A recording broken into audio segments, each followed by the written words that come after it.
আসসালামু আলাইকুম রহমতুল্লাহ বারাকাতুহু। আমরা অনেকেই মহরম মাসে রোজা রাখতে চাই বা রাখি, পূর্বেও রেখে এসেছি।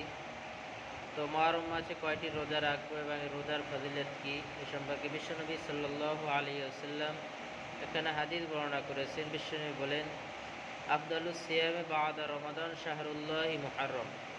রমজানের পরে উত্তম রোজা হচ্ছে মহরম মাসের আশুরা রোজা। সুবহানাল্লাহ। এবং কয়টি রোজা রাখবো?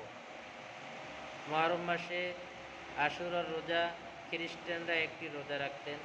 বিশ্বনবী সাল্লাল্লাহু আলাইহি ওয়াসাল্লাম যখন দেখছেন যে খ্রিস্টানরা একটা রোজা রাখেন, তখন বিশ্বনবী সাহাবাদেরকে বললেন, সাহাবারা, তখন খ্রিস্টানরা ঈসা নবীর সম্মান, সেক্ষেত্রে তারা একটা রোজা রাখেন।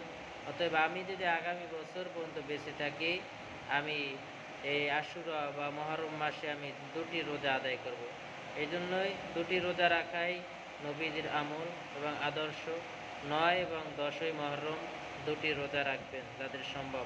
আল্লাহ সকলকে তৌফিক দান করুন।